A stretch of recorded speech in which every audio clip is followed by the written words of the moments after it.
Hello good morning students. आज हम class 9 में बायोलॉजी में जो है पूरा चैप्टर लगभग समाप्ति की ओर है। तो सबसे पहले आपने कोशिका पढ़ा था, कोशिका के कई सारे अंग पढ़े थे, तो उसी पर आधारित इसके पहले हम जो है कोशिका के अंग पढ़ चुके हैं और उनके कार्य भी पढ़ चुके हैं। फिर भी आज का जो हमारा वीडियो है वो कोशिका के विभिन्न अंगक और उनके कार्य पर आधारित है, क्योंकि यहाँ पर हम एक जगह और एक साथ कोशिका में पाए जाने वाले अंग और उनके कार्य के बारे में पढ़ेंगे, जिससे हमें आसानी से जो है समझ में आएगा।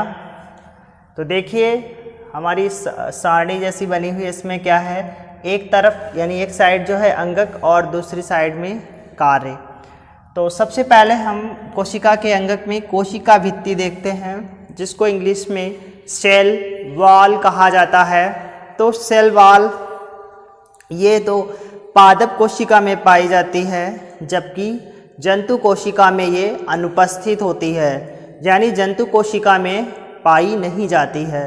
तो जब ये पादप कोशिका में कोशिका भित्ति पाई जाती है तो ये पादपों के ही कार्य में आती होगी। तो लिखिए, देखिए पहला कार्य लिखा भी है कि पौधे के शरीर को एक निश्चित आकार प्रदान करती है, यानी जो कोशिका भित्ति है ये पौधा का जो शरीर है उसको एक निश्चित आकार प्रदान करती है। साथ ही साथ ये पौधों के शरीर का ढांचा बनाती है और उन्हें दृढ़ता प्रदान करती है, यानी पौधों के शरीर का ये स्ट्रक्चर यानी ढांचा निर्मित करती है और उन्हें मजबूती प्रदान करती है, दृढ़ता प्रदान करती है, जिससे कई सारे लंबे लंबे वृक्ष पेड़ जो है आसानी से खड़े रहते हैं, दृढ़ता प्रदान करने का काम करती है, जबकि जंतुओं में ये अनुपस्थित होती है। इसके बाद दूसरा हमारा अंगक है प्लाज्मा झिल्ली। प्लाज्मा झिल्ली यानी प्लाज्मा मेम्ब्रेन। देखिए इसका काम क्या है, जीव द्रव्य की बाह्य आकृति बनाती है, पदार्थों के प्रवेश व निष्कासन पर नियंत्रण रखती है। यानी जो प्लाज्मा मेम्ब्रेन है ये कोशिका में उपस्थित जीव द्रव्य की बाह्य आकृति बनाती है, यानी बाह्य आकृति बाहरी जो ढांचा है उसका निर्माण करती है प्लाज्मा झिल्ली। साथ में कोशिका में जाने वाले और कोशिका से बाहर आने वाले दोनों पदार्थों का ये नियंत्रण रखती है, क्योंकि कोशिका के जो है अंदर प्रवेश करने वाले खाद्य पदार्थ भोज्य पदार्थ होते हैं, जिनसे कोशिका की जैव रासायनिक क्रियाओं का संचालन होना होता है, और कोशिका के अंदर से अपशिष्ट पदार्थ जो बेकार के पदार्थ हैं वो बाहर निकलते रहते हैं। तो हमारी जो प्लाज्मा झिल्ली है, प्लाज्मा मेम्ब्रेन है, ये कोशिका में अंदर जाने वाले पदार्थ और कोशिका से बाहर आने वाले पदार्थों पर नियंत्रण रखती है। इसके बाद अगला है अंतः प्रद्रव्य जालिका यानी एंडोप्लाज्मिक रेटिकुलम, जिसको इंग्लिश में कहा जाता है एंडोप्लाज्मिक रेटिकुलम और हिंदी में अंतः प्रद्रव्य जालिका। इसका काम है कोशिका द्रव्य को अवलंबन प्रदान करती है, यानी जो हमारे कोशिका में उपस्थित एक तरल पदार्थ है वो कोशिका द्रव्य को ये प्लाज्मा अंतःप्रद्रव्य जालिका अवलंबन प्रदान करती है। साथ ही इसकी जो नलिकाओं हैं, यानी इसकी जो नलिकाएं हैं, तो नलिकाओं द्वारा बाह्य पर्यावरण व कोशिकी अंगकों के बीच पदार्थों का अभिगमन होता है, यानी एंडोप्लाज्मिक रेटिकुलम भी बाह्य वातावरण और कोशिका के आंतरिक वातावरण दोनों के बीच पदार्थों का आवागमन या अभिगमन का संचालन करती है। साथ में ही कोशिका द्रव्य को अवलंबन भी प्रदान करती है। इसके बाद अगला हमारा अंगक है माइटोकॉन्ड्रिया। बड़ा ही मोस्ट इम्पॉर्टेंट अंगक है माइटोकॉन्ड्रिया। आपने पढ़ा भी है, कोशिका का पावर हाउस या विद्युत गृह कहा जाता है। यानी माइटोकॉन्ड्रिया को कोशिका का पावर हाउस या विद्युत गृह कहते हैं। क्यों? क्योंकि ये खाद्य पदार्थों के ऑक्सीकरण द्वारा विभिन्न जैव क्रियाओं के लिए ऊर्जा प्रदान करते हैं। यानी जो कोशिका के अंदर खाद्य पदार्थ पहुंचते हैं, भोज्य पदार्थ पहुंचते हैं, उनका माइटोकॉन्ड्रिया जो है ऑक्सीकरण करता है और ऑक्सीकरण करके जो ऑक्सीकरण से ऊर्जा निर्मुक्त होती है उस ऊर्जा का संग्रह करता है और आवश्यकता पड़ने पर कोशिका में जैव क्रियाएं जो संपन्न होती हैं उनको जब ऊर्जा की आवश्यकता होती है तब माइटोकॉन्ड्रिया उनको ऊर्जा की पूर्ति करता है। इसलिए माइटोकॉन्ड्रिया को कोशिका का पावर हाउस या विद्युत गृह कहते हैं। इसके बाद राइबोसोम। राइबोसोम लिखा हुआ है प्रोटीन संश्लेषण। राइबोसोम जो है प्रोटीन संश्लेषण का कार्य करता है, इसीलिए राइबोसोम को जो है प्रोटीन की फैक्ट्री कहा जाता है। यानी राइबोसोम बहुतायत मात्रा में प्रोटीन का निर्माण करता है जिससे विभिन्न प्रकार के जो है एंजाइम्स का निर्माण होता है, क्योंकि प्रोटीन से एंजाइम बनते हैं और न्यूक्लिक अम्लों का भी निर्माण में जो है प्रोटीन प्रयुक्त होती है। तो इन सब प्रकार की जो इस्तेमाल करने के लिए प्रोटीन है उसका निर्माण राइबोसोम के द्वारा किया जाता है।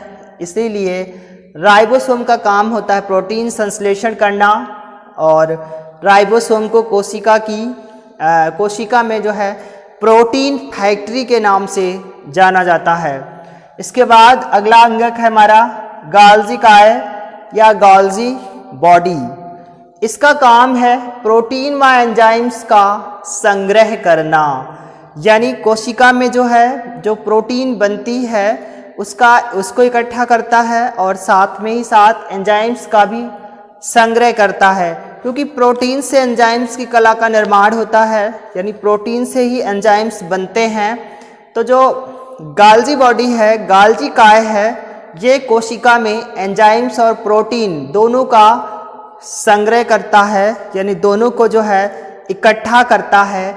इसके साथ साथ ये कोशिकाओं के अंदर उत्पन्न यानी कोशिकाओं के अंदर स्राव उत्पन्न करता है।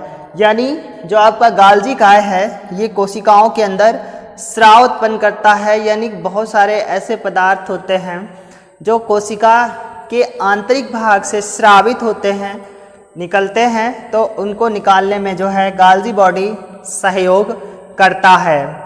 इसके बाद अगला अंगक है हमारा लाइसोसोम। लाइसोसोम आपने पढ़ा था कोशिका की यानी कोशिका में इसको आत्मघाती थैलियों के नाम से जाना जाता है। क्यों जाना जाता है?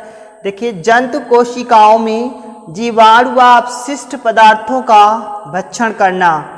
यानी जो लाइसोसोम होते हैं ये एनिमल्स सेल्स होती हैं, उनमें अनेक प्रकार के जो बैक्टीरिया होते हैं उन बैक्टीरिया और अपशिष्ट पदार्थों का जो है भक्षण करते हैं, यानी उनको ये खाते हैं।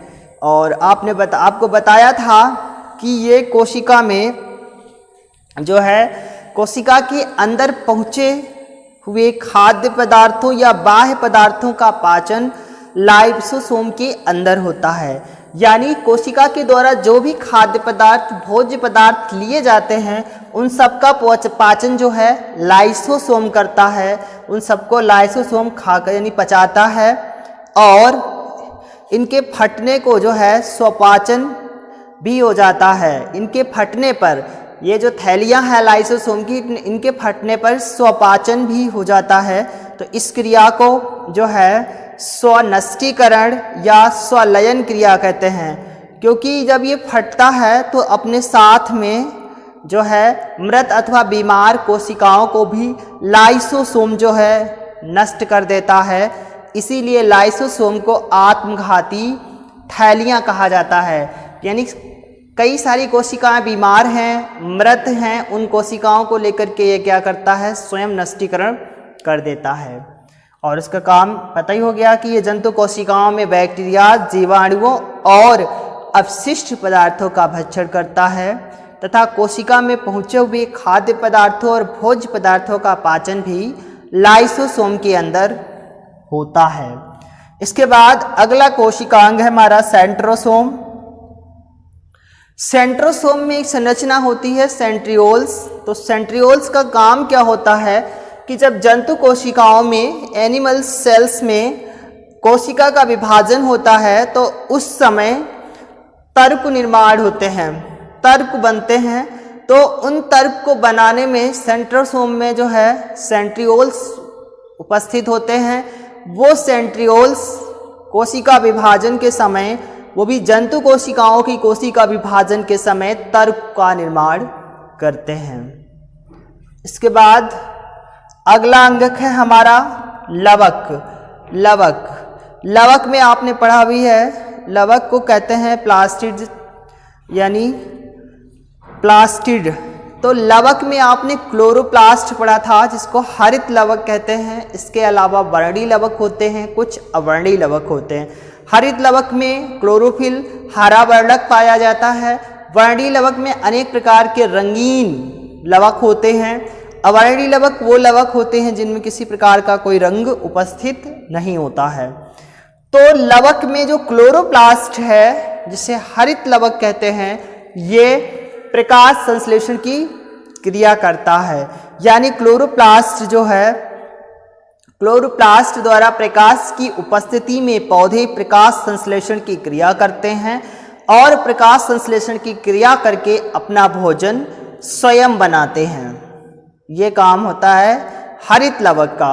इसके अतिरिक्त जो वर्णी लवक होते हैं, जो रंगीन लवक होते हैं जिनमें रंग पाए जाते हैं, वो पुष्पों व फलों को रंग प्रदान करते हैं। क्योंकि हमारे पुष्प अधिकतर रंगीन होते हैं, फल अधिकतर रंगीन होते हैं, तो फलों का रंगीन या रंग जो है फलों में और जो पुष्पों में रंगीन रंग है, उसको निर्मित करने का काम वर्णी लवक करते हैं जिनमें वर्णक पाया जाता है।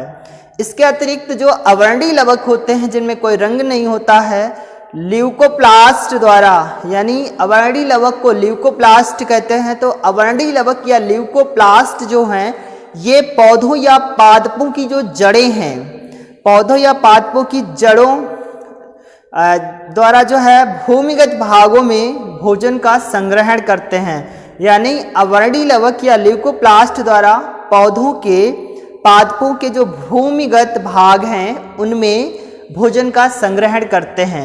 या आप कह सकते हो कि पादपों की, पौधों या पादपों की जो जड़ें हैं उनमें भोजन का संग्रह करते हैं, जो अवर्णी लवक होते हैं। और वर्णी लवक पुष्पों और फलों को रंग प्रदान करते हैं, पुष्पों को आकर्षक, चटकीला, भड़कीला बनाते हैं। इसके बाद क्लोरोप्लास्ट यानी हरित लवक प्रकाश संश्लेषण की क्रिया में भाग लेते हैं, जिससे पौधे अपना भोजन निर्मित करते हैं। इसके बाद अगला अंतिम अंगक यहाँ पर केंद्रक है, जिसको इंग्लिश में न्यूक्लियस कहते हैं। इसका काम है कोशिका की समस्त जैव क्रियाओं का नियमन। यानी कोशिका के अंदर भी अनेक प्रकार की जैव क्रियाएं संपन्न होती हैं। उन सभी जैव क्रियाओं का संपादन यानी नियमन और नियंत्रण केंद्रक के द्वारा होता है, न्यूक्लियस के द्वारा होता है। तो इस प्रकार से ये सारे थे कोशिका के विभिन्न अंगक और उनके सभी के कार्य दिए गए हैं। आप अपनी कॉपी पर इसको बहुत अच्छे से फेर करना और पढ़ना।